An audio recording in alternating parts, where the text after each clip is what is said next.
Hello everyone, welcome to my YouTube channel Way to Maths. Today we will continue our video with chapter number 3 class 12 NCERT matrices case study 1 case study questions ये video आ ਇਹਦੇ 'ਚ ਆਪਾਂ ਕੋਸ਼ਿਸ਼ ਕਰਾਂਗੇ maximum case studies ਦੇ ਬਾਰੇ study ਕਰਨ ਦੇ ਲਈ ਜੋ ਕਿ ਇਸ ਵਾਰ ਐਗਜ਼ਾਮੀਨੇਸ਼ਨ ਪੈਟਰਨ ਦਾ ਆਪਣਾ ਪਾਰਟ ਨੇ। So let us see the first case study. In a city there are two factories, ਇੱਕ ਸਿਟੀ ਦੇ ਵਿੱਚ ਦੋ ਫੈਕਟਰੀਜ਼ ਨੇ A and B। Each factory produces sports clothes for boys and girls. ਹਰ ਇੱਕ factory sports ਵਾਲੇ ਕੱਪੜੇ ਬਣਾਉਂਦੀ ਹੈ ਬॉयज़ ਲਈ ਵੀ ਐਜ਼ ਵੈਲ ਐਜ਼ ਗਰਲਸ ਲਈ ਵੀ। There are 3 type of clothes produced in the both of the factories. ਤਿੰਨ ਤਰ੍ਹਾਂ ਦੇ ਕਲੋਥਸ ਬਣਾਏ ਜਾਂਦੇ ਆ, ਟਾਈਪ 1, ਟਾਈਪ 2 ਐਂਡ ਟਾਈਪ 3। ਹੁਣ ਆਪਾਂ ਉਹਨਾਂ ਬਾਰੇ ਪੜ੍ਹਦੇ ਹਾਂ। For boys the number of units of the type 1, 2 and 3 are 80, 70, 65।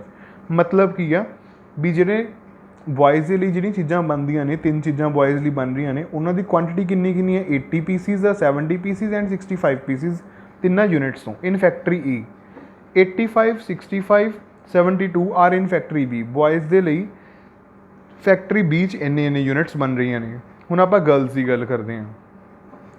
For girls number of units of the type 1, 2, 3 respectively are 80, 75, 90 in factory E। मतलब गर्ल्स ਦੇ ਲਈ ਫੈਕਟਰੀ A 'ਚ ਇੰਨੀਆਂ ਯੂਨਿਟਸ ਬਣ ਰਹੀਆਂ ਨੇ ਅਤੇ ਫੈਕਟਰੀ B ਦੇ ਵਿੱਚ ਗਰਲਸ ਦੇ ਲਈ 50, 55, 80 ਯੂਨਿਟਸ ਬਣ ਰਹੀਆਂ ਨੇ। ਮਤਲਬ ਜੋ ਵੀ ਉਹਨਾਂ ਦਾ ਹੈ ਕਲੋਥਿੰਗ ਦੇ ਵਿੱਚ ਜੋ ਵੀ ਚੀਜ਼ਾਂ ਆ ਜਾਂਦੀਆਂ ਨੇ, ਠੀਕ ਹੈ ਜੀ। ਸੋ ਇਸ ਕੁਐਸਚਨ ਦੇ ਵਿੱਚ ਇੱਕ ਫਿਗਰ ਦਿੱਤੀ ਹੋਈ ਹੈ। ਫਿਗਰ ਦਾ ਕੋਈ ਯੂਜ਼ ਨਹੀਂ ਹੈ, ਇਹ ਜਸਟ ਮੈਂ ਇੱਕ ਇੱਥੇ ਵੈਸੇ ਹੀ ਪੇਸਟ ਕੀਤੀ ਹੈ, ਤੁਸੀਂ ਦੇਖ ਸਕਦੇ ਹੋ ਕਾਪੀ ਦੇ ਉੱਪਰ, but there is no use of this picture. This information is required to solve the questions. So let us see how to solve the questions. Question ਦੇਖਦੇ ਹਾਂ ਆਪਾਂ ਇਹਨਾਂ ਦੇ ਵੀ ਆਪਾਂ ਕੁਐਸਚਨਸ ਨੂੰ ਕਿਸ ਤਰੀਕੇ ਨਾਲ ਸੋਲਵ ਕਰ ਸਕਦੇ ਹਾਂ, ਠੀਕ ਹੈ ਜੀ। So now what is the first question based on this information? Question ਹੈਗਾ ਬਾਈ P represent matrix of number of units of each type। P represent ਕਰਦੀ ਹੈ number of units of each type ਨੂੰ, ਠੀਕ ਹੈ, produced by factory A for boys and girls। then P is given by, ਤਾਂ P matrix ਕਿੱਦਾਂ ਦੀ ਹੋਊਗੀ? P matrix ਆਪਾਂ unit A ਦੀ ਜਿਹੜੀ ਯੂਨਿਟ A ਆ ਉਹ ਬॉयਜ਼ ਦੀਆਂ ਕਿੰਨੀਆਂ ਆਈਟਮਾਂ ਬਣਾਉਂਦੀ ਆ ਅਤੇ ਗਰਲਸ ਦੀਆਂ ਕਿੰਨੀਆਂ ਆਈਟਮਾਂ ਬਣਾਉਂਦੀਆਂ। ਜੇ ਉਹ ਆਪਾਂ ਲਿਖਣੀਆਂ ਨੇ ਤਾਂ ਕਿਹੜੀ ਮੈਟ੍ਰਿਕਸ ਉਹਨੂੰ ਰਿਪਰਜੈਂਟ ਕਰੂਗੀ? ਦੇਖੋ A ਦਾ ਜੋ ਤੁਹਾਨੂੰ ਡਾਟਾ ਉਹ ਪੈਰਾਗ੍ਰਾਫ 'ਚ ਗਿਵਨ ਆ, ਜੇ ਤੁਸੀਂ ਉਹ ਪੈਰਾਗ੍ਰਾਫ ਲਿਖ ਲਿਆ ਕਾਪੀ ਦੇ ਉੱਪਰ ਤਾਂ ਤੁਸੀਂ ਉਹਨੂੰ ਰੀਡ ਕਰਕੇ ਦੇਖ ਸਕਦੇ ਹੋ ਵੀ ਜੋ ਆਪਣੇ ਕੋਲ A ਦਾ ਪੈਰਾਗ੍ਰਾਫ ਆ ਉਹਦੇ ਅਕੋਰਡਿੰਗ ਬॉयਜ਼ ਦੀਆਂ ਯੂਨਿਟਸ ਜੋ ਹੈ ਫੈਕਟਰੀ 1, 2, 3 'ਚ ਇੰਨੀਆਂ ਬਣ ਰਹੀਆਂ ਸੀ ਅਤੇ ਗਰਲਸ ਦੀਆਂ ਇੰਨੀਆਂ। So the right answer is directly A।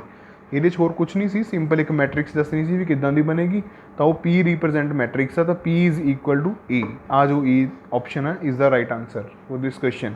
Second question ਹੈ if Q represent the matrix of number of units of each type. ਜਿਹੜੀ Q ਹੈ ਉਹ ਰਿਪਰਜੈਂਟ ਕਰ ਰਹੀ ਹੈ number of units of each type produced by factory B for both the boys and girls. Then Q is given by, ਤਾਂ Q ਕਿੱਦਾਂ ਦੀ ਹੋਏਗੀ? ਦੇਖੋ ਜਿੱਦਾਂ ਆਪਾਂ P ਬਣਾਈ ਸੀ ਸੇਮ ਟੂ ਸੇਮ Q ਉੱਦਾਂ ਬਣਾਉਣੀ ਹੈ, ਤਾਂ Q ਦੇ ਲਈ ਜੋ ਯੂਨਿਟਸ ਆਉਣਗੀਆਂ ਉਹ E ਵਾਲੀਆਂ ਆਉਣਗੀਆਂ ਆਪਣੇ ਕੋਲੇ, ਠੀਕ ਹੈ। So this is the right answer for question number 2। Afterwards ਇਸ ਤੋਂ ਬਾਅਦ ਜੋ ਥਰਡ ਕੁਐਸਚਨ ਆਉਂਦਾ ਆਪਣੇ ਕੋਲ, ਥਰਡ ਕੁਐਸਚਨ ਦੀ ਸਟੇਟਮੈਂਟ ਦੇਖੋ ਧਿਆਨ ਨਾਲ। Total production of the sport clothes of each type for girls given by the ਮੈਟ੍ਰਿਸਿਸ।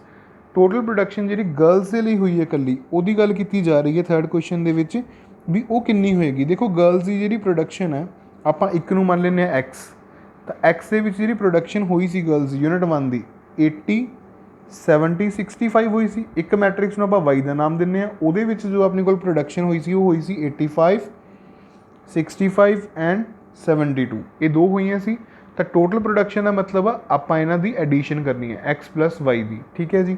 ਤਾਂ ਜਦੋਂ ਆਪਾਂ ਇਹਨਾਂ ਦੋਨਾਂ ਦੀ ਐਡੀਸ਼ਨ ਕਰਾਂਗੇ ਤਾਂ ਆਪਣੇ ਕੋਲ ਜੋ ਰਿਕੁਆਇਰਡ ਆਨਸਰ ਆਏਗਾ X + Y ਦਾ, ਉਹ X + Y ਕਿੰਨਾ ਆਏਗਾ ਆਪਣੇ ਕੋਲ? 80 + 85 165, 70 + 65 इट विल बी 135 कॉमा आएगा यहाँ पे, and here 65 + 72 what will be that 60 just a minute, हाँ जी 65 + 72 it will B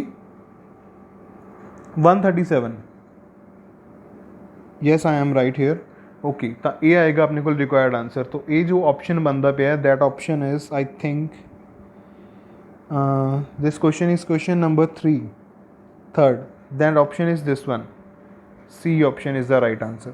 so let us see two more question based on this case study। बहुत ही सिमिलर ਤੇ ਸਿੰਪਲ ਕੁਐਸਚਨ ਹੈ। Question number 4 The total production of the sports clothes of each type for the girls is given by the matrix. Girls ਦੀ ਜਿਹੜੀ sports production ਕਿੰਨੀ ਆਈ ਆ ਉਹਦੇ ਬਾਰੇ ਗੱਲ ਕਰ ਰਿਹਾ ਵਾ। ਠੀਕ ਹੈ ਜੀ, ਅਬਵ ਜਿਵੇਂ ਆਪਾਂ ਕੀਤਾ ਸੀ ਕੁਐਸਚਨ ਉਹਦੇ 'ਚ ਆਪਾਂ ਬॉयਜ਼ ਦੀ ਦੇਖੀ ਸੀ, ਹੁਣ ਆਪਾਂ ਕਿਹਦੀ ਦੇਖ ਰਹੇ ਹਾਂ, गर्ल्स ਦੀ ਦੇਖ ਰਹੇ ਹਾਂ। ਤਾਂ गर्ल्स ਦੀਆਂ ਜਿਹੜੀ ਦੋਨੋਂ ਫੈਕਟਰੀਜ਼ ਦੀ ਪ੍ਰੋਡਕਸ਼ਨ ਹੈ XY ਮੰਨ ਕੇ ਤੁਸੀਂ ਉਹਨੂੰ ਲਿਖ ਲਓਗੇ, ਦੈਨ ਤੁਸੀਂ ਉਹਨੂੰ ਸਿੰਪਲੀ ਪਲੱਸ ਕਰੋਗੇ, you will get your answer. I think your answer right answer you got that answer is A only. ठीक है जी। ਇਸ ਤੋਂ ਬਾਅਦ ਨੈਕਸਟ ਕੁਐਸਚਨ ਨੰਬਰ 5 ਦੀ ਸਟੇਟਮੈਂਟ ਪੜ੍ਹਦੇ ਹਾਂ ਜੋ ਕਿ ਇੰਪੋਰਟੈਂਟ ਕੁਐਸਚਨ ਵੀ ਹੈ। Let R be a 3x2 matrix. ਇੱਕ R ਆ ਜੋ 3x2 ਮੈਟ੍ਰਿਕਸ ਹੈ that represent the total production of sport clothes of each type for boys and girls, then transpose of R is what? Transpose of R की आएगा, are की है वो कहता टोटल प्रोडक्शन की गल कर रहा वा, बॉयज़ की भी गर्ल्स की भी। देखो आर जो है वो पी मैट्रिक्स ते क्यू मैट्रिक्स जो लिखी सी उन्होंने दोनों का सम आएगा। ठीक है जी, क्योंकि टोटल प्रोडक्शन की गल है। हुण पी मैट्रिक्स के एलीमेंट भी लिख लें तो आप क्यू मैट्रिक्स के जो एलीमेंट्स आ वो भी लिख लें। पी मैट्रिक्स के एलीमेंट्स अपने को की आएंगे, इट विल बी 80 70 65। उस तो बाद क्यू मैट्रिक्स से आएगी 80 75 एंड 90। तो दिस साइड अपने को आएगा 85 50। नैक्सट अपने को आएगा 65 55। तो इस तो नैक्सट अपने को आएगा 72 80। तो इन्हों दोनों की टोटल प्रोडक्शन जो आप कैलकुलेट करा, एडिशन करा 80 + 85 इदा की, तो वो अपने को रिक्वायर रिजल्ट की आ जाएगा 165। ठीक है जी, 135 एंड आफ्टर दिस 137। नैक्सट आएगा अपने को 130। नैक्सट आएगा फिर 130, अगेन आएगा 170। ठीक है जी, ये आ गया। तो उस तो बाद उन्हें आर टी किया, आर टी मतलब ट्रांसपोज ऑफ आर। इससे मैट्रिक्स का transpose rows can be changes into a column matrix. तो यह मतलब जो आ दो मैट्रिक्स ने तो क्रॉस बज गई। ठीक है जी, सी तो डी। तो that मीनस what will be the answer of this question. इस क्वेश्चन का आंसर क्या आएगा, देखो 165 135 137 पहली रो, 130 130 170 दूसरी। ठीक है, तो A is the right answer. So here your case study 1 is completed. Let us see one more case study based on the chapter matrices. So this is your case study 2 based on chapter number 3 matrices. Case study पढ़ते हैं। 3 car dealers say A B C deals in 3 types of cars. 3 car dealer ने A B C ਜਿਹੜੇ ਕੀ ਹੈ 3 ਤਰ੍ਹਾਂ ਦੀਆਂ cars ਨੂੰ ਵੇਚਣ 'ਚ ਡੀਲ ਕਰਦੇ ਆ, ਨੇਮਲੀ हैचबैक उस कार्स, उस तो बाद सिडैन कार्स आते SUV कार्स ने। The sales figures of 2019 and 20 showed that dealer A sold 120 hatchback cars, 50 sedan cars, 10 SUV in 2019 and 300 HB cars, 150 sedan cars, 20 SUV in 2020। मतलब ए दी गल दित्ती हुई है। ठीक है जी। Dealer B sold 100 HB cars, 30 sedan cars, 5 SUV cars in 2019, 200 HB cars, 50 sedan cars, 6 SUV cars in 2020। Dealer जो C है sold 90 HB, 40 sedan, 2 SUV cars in 19, 100 HB, 60 sedan, 50 SUV car in 2020। ये सारा ਆਪਾਂ ਨੂੰ डाटा गिवन दिता है। Based on the above information ਆਪਾਂ ਨੂੰ ਕਿਹਾ ਜਾ ਰਿਹਾ ਵੀ ਤੁਸੀਂ ਉੱਪਰਲੀ ਇਨਫੋਰਮੇਸ਼ਨ ਦੇ ਉੱਪਰ ਬੇਸਡ जो नीचे क्वेश्चंस दिते हुए ने उन्होंने आंसर करना है। So what are these questions देखते हैं। First of all pause the video to note down the paragraph so that you can easily understood the answers. Okay, picture की कोई ज़रूरत नहीं है, तुहानूं मैं बार बार दस रहा, एक जस्ट वैसे ही आप पेस्ट करती। आप इत्थे HB कार बनाती, सिडैन कार बनाती, SUV बनाती, फॉर्चूनर लगाई हुई है। If you like it then you can take it from market और you can print it out from your home printer. Okay, matrix summarizing sales data of 2019 is. Matrix जी हैगी आ जी 2019 के डाटे को रिप्रजेंट करती है वो लिखनी है। देखो 3 सेल्समैन ने, 3 तरह दी कारां ने, 3x3 की मैट्रिक्स सिंपल बननी है। तो A B C 3 डीलर लिख लिया आप, HB कार्स हो गई, सिडैन कार्स हो गई, SUV कार्स हो गई। और जो डाटा लिखा है उन्होंने मैं इत्थे लिखता वो P मैट्रिक्स आ। That will be the required answer of this question. ये हुण मैं डायरैक्ट आंसर क्यों लिखा, 4 मैट्रिसेस लिख के करैक्ट ऑप्शन आ वा इनकरैक्ट आ उसकी जरूरत नहीं है। जो करैक्ट आप सिर्फ वही लिखांगे, बाकी के ऑप्शन तुहानूं इहदे नाल दे कुछ भी आ सकते हैं, किसी भी तरीके आ सकते हैं, but you have to focus on the correct one. So let us see the second question based on this case study.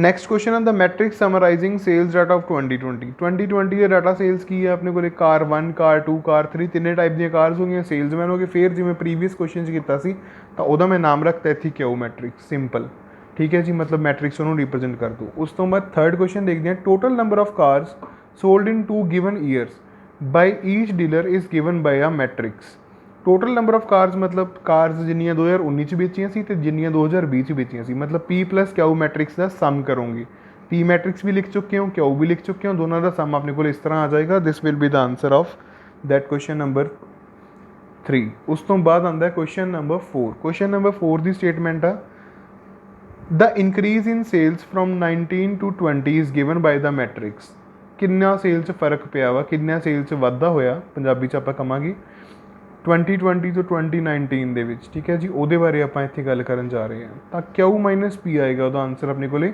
2020 the Q matrix ਸੀ ਤੇ 19 ਦੀ ਕਿੰਨੀ ਸੀ ਪੀ ਮੈਟ੍ਰਿਕਸ ਦੋਨਾਂ ਨੂੰ ਮਾਈਨਸ ਕਰਾਂਗੇ we will get here this answer so this will be the answer of question number 4 ठीक है जी I hope so you may understand this question afterwards last question of this case study is question number 5 that question is वो कह रहे हैं वहाँ कहना if each dealer receive profit of ₹50,000 on the sale of HB cars 1 lakh on the sale of sedan car 2 lakh on the sale of SUV car then amount of the profit received in the year 2020 by each dealer is given by the matrix 2020 ਦੇ ਵਿੱਚ ਕਿੰਨੀ amount ਕਿਹੜੇ dealer ਨੇ ਕਮਾਈ ਆ ਉਹ ਆਪਾਂ ਲਿਖਣੀ ਹੈ ਠੀਕ ਹੈ ਜੀ ਉਹ ਕਿਵੇਂ ਲਿਖਾਂਗੇ ਆਪਾਂ ਇਹਦਾ ਆਨਸਰ ਤਾਂ ਇਹ ਵਾਲਾ ਹੀ ਆਨਸਰ ਆਇਆ ਕਿਵੇਂ ਐਕਸਪਲੇਨੇਸ਼ਨ ਦੀ ਗੱਲ ਕਰਦੇ ਹਾਂ ਤਾਂ 2020 ਦਾ ਇਹ ਡਾਟਾ ਸੀ ਆਪਣੇ ਕੋਲ ਜੋ ਉਹਨਾਂ ਨੇ ਕਾਰਸ ਵੇਚੀਆਂ ਤੇ ਜਿੰਨਾ ਪ੍ਰੋਫਿਟ ਸੀ ਉਹ ਮੈਟ੍ਰਿਕਸ ਨੂੰ ਮੈਂ ਇੱਥੇ ਲਿਖਿਆ 50,000 1 ਲੱਖ 2 ਲੱਖ ਇਹਨਾਂ ਦੋਨਾਂ ਮੈਟ੍ਰਿਕਸਿਸ ਦੀ ਤੁਸੀਂ ਕਰੋਗੇ ਮਲਟੀਪਲੀਕੇਸ਼ਨ ਕਰਕੇ you will get this answer so this is the required answer of your question number 5 here your case study 2 is also completed let us see one more case study in this video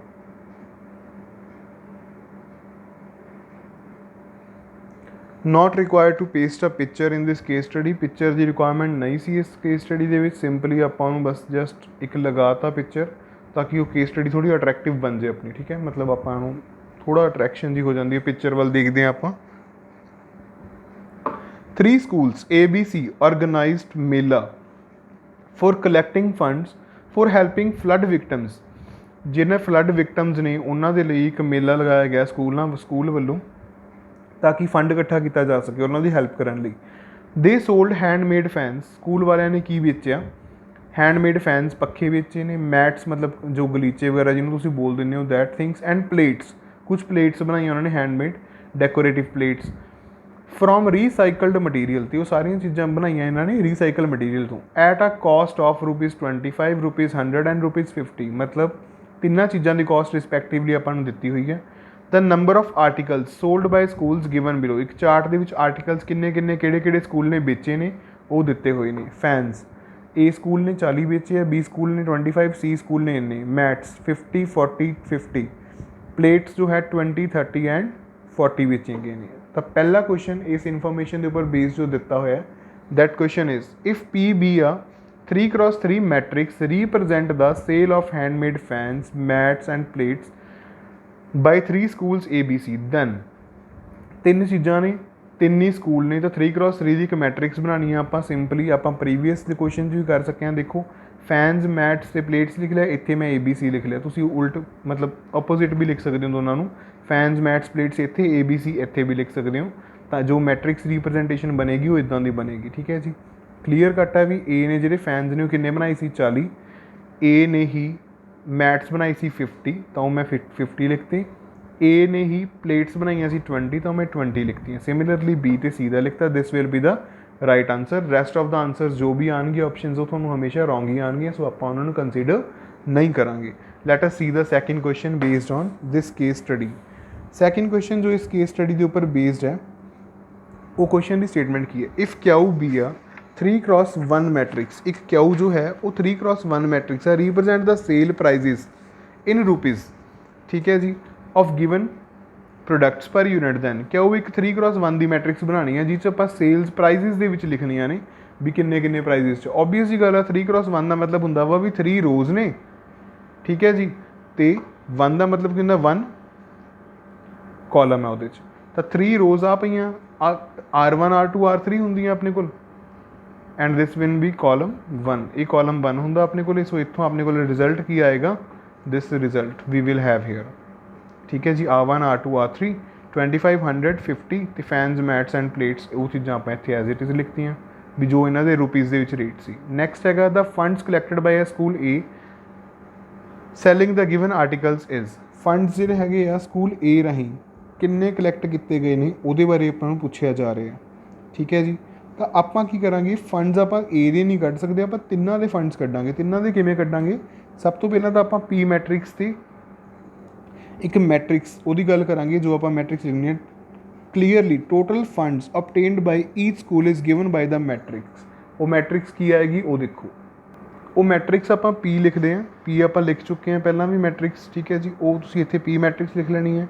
ਇੱਕ rupees ਵਾਲੀ matrix ਹੈ, ਉਹਨੂੰ ਆਪਾਂ ਕਿਊ ਦਾ ਨਾਮ ਦਿੱਤਾ ਸੀ, ਤਾਂ ਉਹ ਕਿਊ matrix ਵੀ ਆਪਾਂ ਇੱਥੇ ਲਿਖ ਲਾਂਗੇ। P ਤੇ ਕਿਊ ਆਪਣੇ ਪਹਿਲੇ 2 ਕੁਐਸਚਨਸ ਦਿੱਤੀਆਂ ਹੋਈਆਂ ਨੇ। ਤਾਂ ਟੋਟਲ ਫੰਡ ਜੋ ਹੈ ਕਲੈਕਟ ਕਿਵੇਂ ਕੀਤੇ ਜਾਣਗੇ, ਇਹਨਾਂ ਦੋਨਾਂ ਮੈਟ੍ਰਿਸਿਸ ਨੂੰ ਤੁਸੀਂ ਜਦੋਂ ਮਲਟੀਪਲਾਈ ਕਰੋਗੇ, ਠੀਕ ਹੈ ਜੀ, ਤਾਂ ਤੁਸੀਂ ਦੇਖੋ ਕੀ ਮਿਲੇਗਾ ਤੁਹਾਨੂੰ। ਇਹਦਾ ਆਰਡਰ ਹੈਗਾ ਵਾ 3x3, ਇਹਦਾ ਆਰਡਰ ਹੈਗਾ ਵਾ 3x1, ਤਾਂ ਆਨਸਰ 'ਚ ਜੋ ਮੈਟ੍ਰਿਕਸ ਆਏਗੀ ਉਹ ਆਏਗੀ 3x1 ਦੀ। ਮਤਲਬ ਜੋ ਆਨਸਰ ਆਏਗਾ P ਕਿਊ ਦੀ ਮਲਟੀਪਲੀਕੇਸ਼ਨ, ਉਹ ਤੁਹਾਡੇ ਕੋਲ ਇੱਕ ਮੈਟ੍ਰਿਕਸ ਆਏਗੀ ਇੱਦਾਂ ਦੀ ਜਿਹਦਾ ਆਰਡਰ ਹੋਏਗਾ 3x1। ਇਹਦਾ ਜੋ ਫਸਟ ਰੋ ਹੈ ਉਹ A ਨੂੰ ਰਿਪਰਜੈਂਟ ਕਰਦੀ ਹੈ ਵੀ A ਨੂੰ ਕਿੰਨੇ ਪੈਸੇ ਮਿਲੇ ਆ, B ਨੂੰ ਕਿੰਨੇ ਮਿਲੇ ਆ, ਥਰਡ ਕੀ ਹੋਊਗਾ C ਨੂੰ ਕਿੰਨੇ। ਤਾਂ ਮਲਟੀਪਲਾਈ ਕਰਨ ਤੋਂ ਬਾਅਦ ਤੁਸੀਂ ਇਹ ਕੈਲਕੂਲੇਟ ਕਰ ਸਕਦੇ ਹੋ ਵੀ ਕਿਹਨੂੰ ਕਿੰਨੇ ਕਿੰਨੇ ਰੁਪੀਜ਼ ਮਿਲ ਰਹੇ ਆ, ਅਤੇ ਉਹ ਟੋਟਲ ਰੁਪੀਜ਼ ਤੁਹਾਡਾ ਆਨਸਰ ਆਉਣਾ ਚਾਹੀਦਾ 7,000। ਠੀਕ ਹੈ ਜੀ, so third question is to be completed here. Let us see last 2 questions of based on this case study.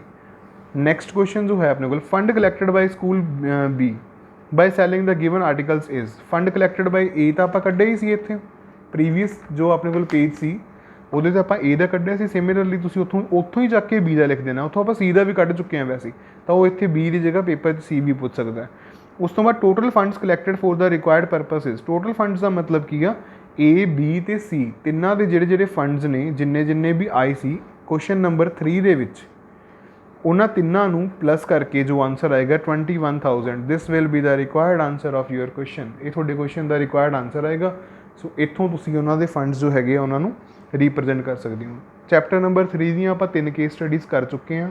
ਇਸੇ ਤਰੀਕੇ ਦੀਆਂ ਕੇਸ ਸਟੱਡੀਜ਼ ਐਗਜ਼ਾਮਸ ਦੇ ਵਿੱਚ ਹੋਰ time to time I will give you in a next videos. ਠੀਕ ਹੈ, till the time thank you and have a wonderful day.